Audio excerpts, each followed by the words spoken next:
this is Diana Castro, and you're tuning in to Leaders with a Mission. And today, I have a treat for you. I drive my husband crazy, everybody. I know I tell about this man, so I am so happy that I got him here for you guys. So let me tell you a little bit about him. His name is Dr. Aaron Wilkerson, and he's a human dedicated to up-leveling humanity. He's committed to helping people find alignment of mind, body, and soul while unleashing untapped inner potential.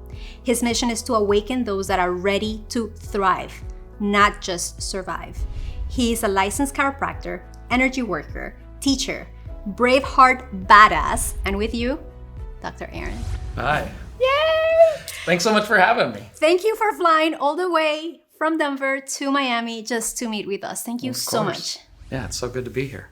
So I want to tell everyone about what you do. Okay. And I also want people to learn a little bit about the human behind this mission of unleashing untapped potential, which I think that's kind of innate in how you got started with this journey. So can you tell us a little bit about your story? Yeah, I mean, it really is. It's interesting that you say that, because I guess we don't really know our own origin story until somebody starts asking about it a little bit, right? So thank you for asking, because it's fun to think about. When I was in chiropractic school, and I went to chiropractic school kind of on a whim. I wasn't the kind of kid who did, oh, mom says, let's go do this, or let's go. But in my mid-20s, my mom called one day and said, well, why don't you be a chiropractor? And I thought, well, I don't know anything about a chiropractor. I've never been to chiropractic school. I've never talked to a chiropractor, any of that. But I looked into it and I went, okay, yeah, let's go do it. And so I signed up for chiropractic school. I go out, get into the school, not knowing that they kind of accept everybody, right? Like, you think you're special. Yes, yes. Yeah. You have hands? Yeah, great. Right, there's a joke in chiropractic. Yeah, you look at their hands and you're like, oh, you'd be a great chiropractor.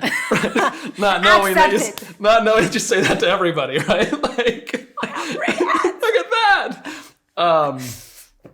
So I go and I do this, and I get about 2 years into school, and I'm walking down the street to school one day, and there's a car wreck over on the side of the road, just a fender bender, nothing too serious.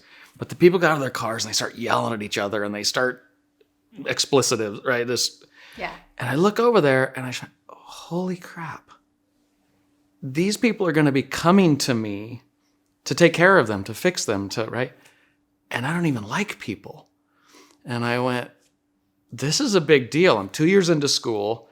I'm $60,000+ in debt at this point. Like, this is a problem. And so for the next 2 weeks, I started thinking about it. And I talked to friends and I talked to people. And I'm like, well, Aaron, that's ridiculous. You love people. We watch you interact. You clearly like people. And it hit me at that moment. And it was really neat that what I didn't like the way that people treated themselves. I didn't like the way that people treated each other. And in the whole, I didn't really like the way that people were treating the planet. And so I thought, okay, if I can help people start to treat themselves better, then they'll probably start to treat each other better. And if they start treating each other better, then they'll start treating the planet better. Okay, we're back on track. We can do this. We're not in the wrong place. And that's kind of where it started, right? That's kind of where I got that sense of, here's what I need to do. This is what I want to go do. And it was shortly after that, actually, that the type of work, the specific type of chiropractic work. Yes, because I was going to jump into that. I was like, go ahead, yeah. People might say, yeah, chiropractic, a big deal. And I'm like, no. Like, this is like chiropractic of like, a friend of ours said, and this was his definition, and I could not agree. Like, if Reiki and chiropractic were to have a baby, that's what you do. Like, that's what the kind of chiropractic care that you do. So yeah, tell me a lot about that, because this is not your regular like cracking and popping and like no, it's fixing. Very different. It's interesting. I was just having a conversation with somebody, and they're like, "Do you do kind of this?" Because that kind of scares. I was like, "No. We use a really soft touch at the right place at the right time with just the right amount of force." And what happens is we elicit this healing wave and this healing energy in your body, right? Our bodies, and I'll go back in a second, but our bodies know how to heal themselves, right? They know how to self-organize. If you cut your finger, if you do something, it's not the Band-Aid that heals it. The Band-Aid creates the conditions and the space for that, but the body can do it. It knows how to reorganize. It's doing trillions of things right now while you and I are having this conversation. It's like taking care of all sorts of amazing stuff. We're breathing, our heart is beating. Like, right. Yes. Digesting food, creating new skin cells, listening and hearing and inputting this and translating it into something we can understand. And so I'd gone through chiropractic school, I'm about 2 years in, and classmates would get adjusted and would adjust me. And I'm kind of like, okay, that's neat. Right? Nice. But it didn't, and it was kind of nice, but it didn't really, right? And I had never had what people traditionally associate, like neck pain, back pain, things like that. So it was just neat. Now I had classmates who had been in car wrecks and had been told, you're never going to walk again, or you're going to have this. And they had gone to chiropractors, and those people had really, you couldn't tell them it doesn't work because they had the experience. They were the walking. So it was just about 2 weeks after that experience that I had with the car wreck, and people came in, and a classmate came back, and he said, you want to get on the table and try this new technique? And he does this. And I get up off that table after like 5-7 minutes, something like that. And I get up and I'm sitting bolt upright. My hands are sweaty in a full sympathetic response. I'm like, what did you do to me? Yeah, I'm like, what was that? I was like, dude, I got to have more. Like, I need to know more of that. So I started studying this stuff. And what it turns out it is it's a technique called network spinal analysis. And Donald Epstein created it. And the primary focus is that instead of focusing on where the things are stuck, we really focus on where there's safety, right? So anybody out there right now, if I asked you, where is there pain or tension in your body? I can tell you, wait, like, right. Here, boom, here, boom, here. boom, here. If I said, where is there peace? Where is there safety? It's a different question. And the question makes the mind go, what? Wait. I've never been asked this. Right, where is it? And it doesn't know how to look for it as much. But it's there, I promise. We all have it. We all have a place of peace, a place of, often when we're stressed, we'll put our hands there. We'll do it, right? We know intuitively knowing where to go to it. Well, we also have that along the spine. And so when somebody lays on the table, instead of looking and saying, where are things stuck? Where is something wrong? Right. Like, yeah, and if you lay on the table and I go, what's wrong with this person? Imagine right now, just even if we do it energetically, but if I ask you right now, what's wrong with you? Ugh. Right? I hate that question. What do you mean what's wrong? Yeah. But if I start in with, I go, what's right with you? Where are you ripe to explode? Where are you ripe to heal? Where are you? And I go in there, then your system plumps up, even without me ever touching you. Not even me asking you that out loud. If I ask that question to the field, to the intentionality. Yeah. In that space between us, right? Which is where all communication takes place, right? So now we're having this in the space between us, then the energy starts to rise. And your body will then go, oh, touch me right here, please. And we go in and just very gently. I mean, I call it the power of a whisper, right? If I started yelling right now, you could hear me, but you'd go, wait, why are you? But if I start talking quieter and quieter. It's like you want to lean in. Right, you're going to come in, exactly. And so it's the same thing. If I go to the right place and I go, boom, your brain goes, what's that? What I heard you say was something like, instead of looking what's wrong, instead of placing energy in the things that are depleting us, what if? What if we were just to go to the places that are energetically already up and heavy and like we just, where you place your attention and intention, that expands. 100%. I feel like that's my translation based on what you just said. Like, it's not about the wrong, it's about where do we find flow and how do we multiply that? Well, in any relationship, right? Any relationship, if we first focus on what's working, if we first focus on where there is connection, where there is possibility, where there is opportunity, that creates the space then, and we can go explore, cool, now from here there's enough energy. Now let's go take a look at where. I love that. We feel so much safer to lean in, to have more uncomfortable conversation in that space. There's more receptivity. Mm-hmm. There's more receiving. Absolutely. And I like to think of it as when we start with what we agree upon, and we start with agreement, right? Agreement is coming to harmony. And so if we start with the agreement, then we can work out the details. Yes. Right. We got this agreement. We both agree that this is the value of life, or this is, yeah, cool. Beautiful. Now let's work out some of the details. What happens is we get so stuck in the details that we forget what the original agreement was. And so we got to keep going back to that every once in a while. And so with the physical body, what we do is we go in and we say, well, when we make that touch, and it shifts the nervous system from sympathetic fight or flight into parasympathetic rest, heal, and digest.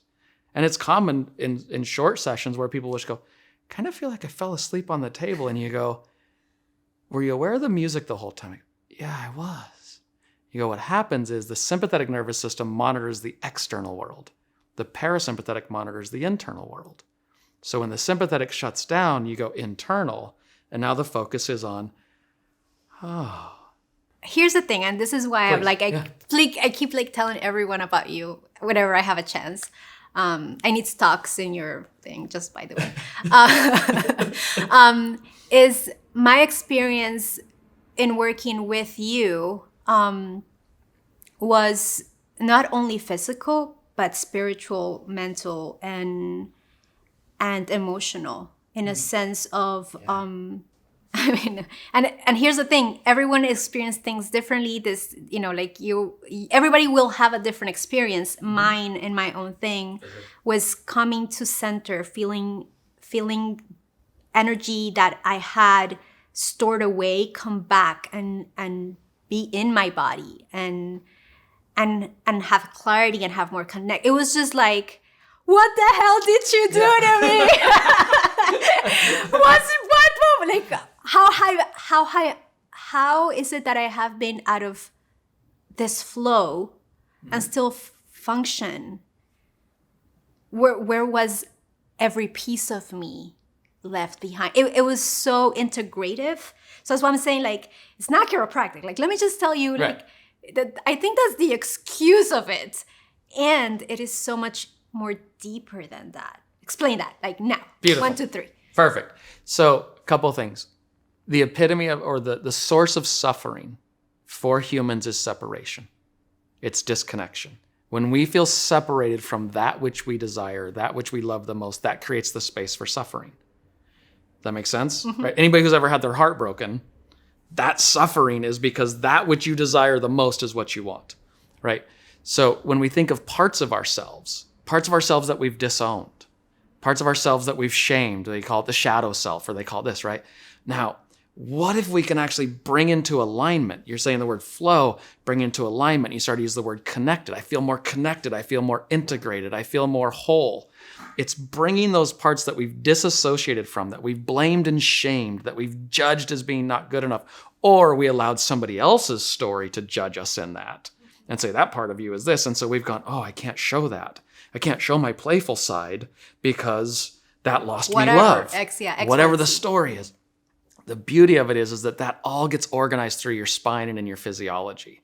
And so, yes, when we move beyond the chiropractic realm to the energy aspect of it, and we move into then how do we help this person get more vital? How do we help this person become more alive? Those dissonant parts get to come into alignment. It was crazy. For me, it was, even at some point, I felt like I could hear more tunely. I could, I could see it was like every sense got like a hit of, I don't know what, but whatever was activated in there. It was just such a beautiful experience of feeling connected and feeling like I got pieces of me back. That's exactly. So thank you for that. So I know that some of the work that you do also talks about like who we become, like how our physiology affects everything else around us. Can you dive a little bit deeper into that? Well, yeah, you mentioned something. Yeah.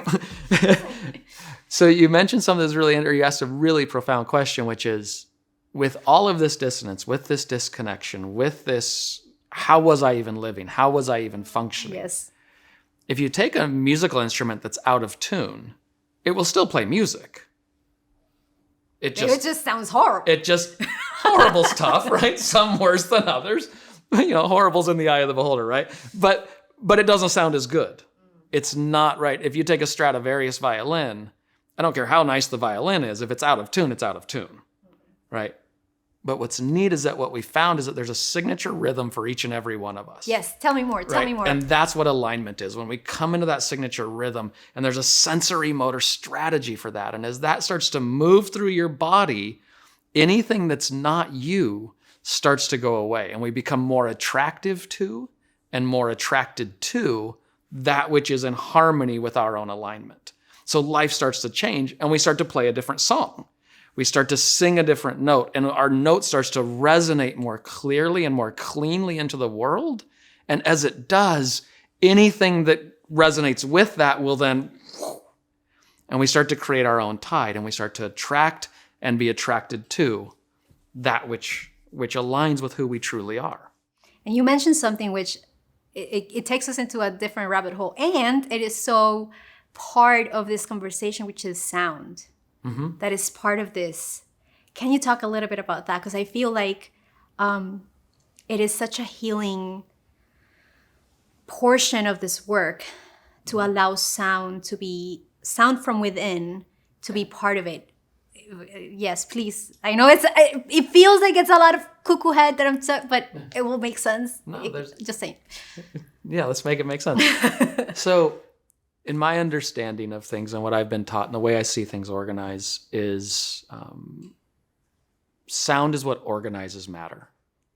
Right. So I think it's cytomatics is if you look it up, right, and they put the metal filings or sand on a metal plate and they put different frequencies through it. It'll arrange into different crystal formations, right, different geometric formations based on the frequency that's going through it.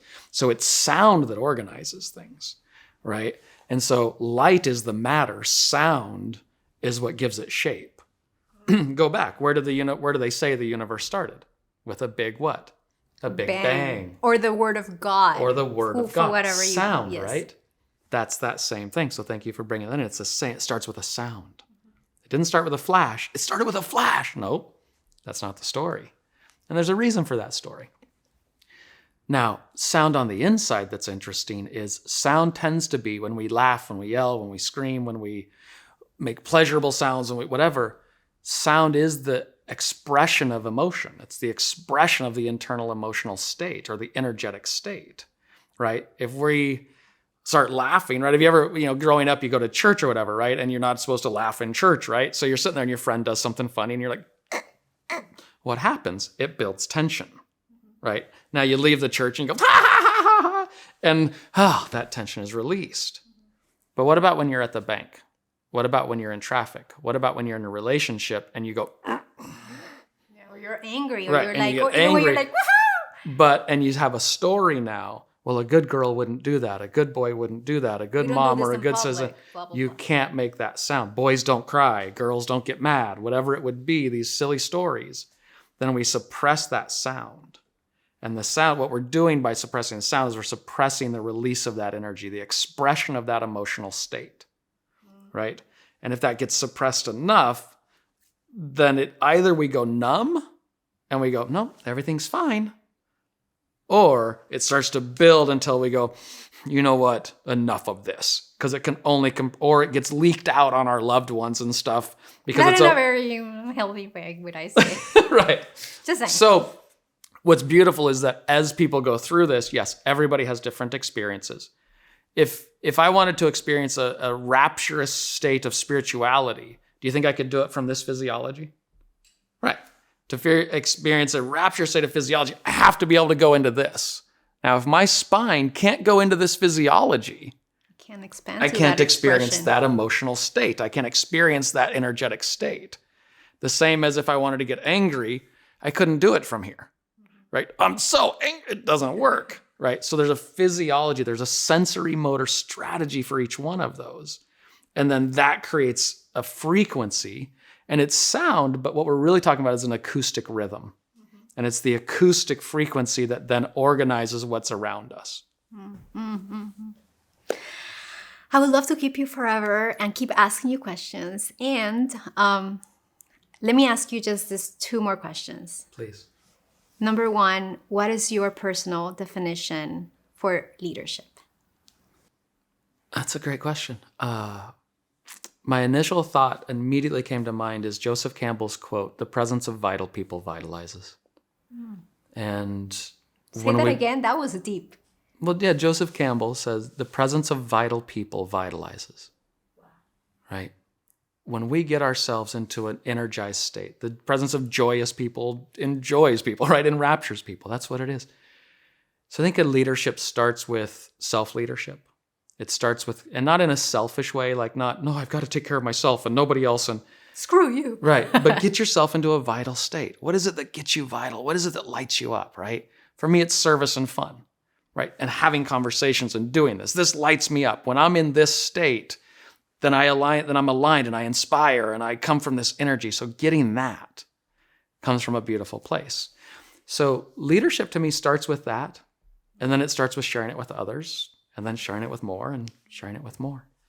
Multiplying and sharing and co-creating. Mm-hmm. I love it. And the last question is, what books feed your soul?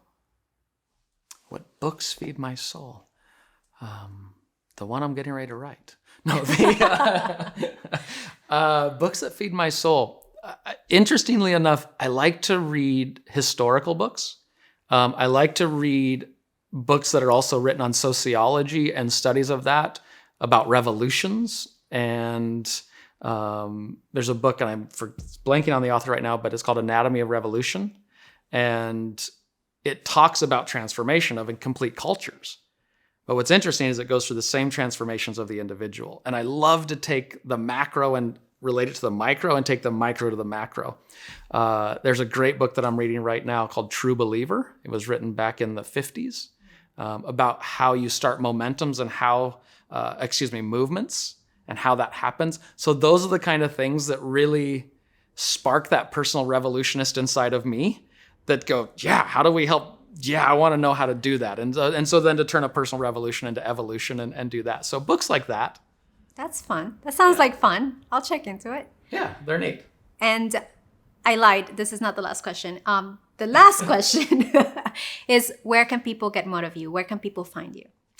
Easiest place right now would be my website, aaronwilkerson.com. On there, you'll find access to me, information to reach me. You can always reach me at aaronwilkerson.com as well. Yeah, that's probably the easiest place right now. You can find me in Denver, Colorado, or in Miami talking to you. That's the coolest thing. Thank you so much. Thank you for the blessings. Thank you for being and showing up the way you show up. Thank you for your contribution in my life and in the lives of the people that surround you, because the world definitely would not be the same without you. Thank you. Thank you. Thank you. Thank you. I mean it from the bottom of my heart. I feel that. And if I may, I want to add one little piece? Yes, of course. What's the really neatest thing is that I'm blessed enough to have decided at one point, and I guess this goes to the leadership thing, that when I choose who I want to work with, one of the primary questions that I ask is, by working with this person, do I believe that it's going to be able to impact more people through this person so that I can vicariously serve more people through that?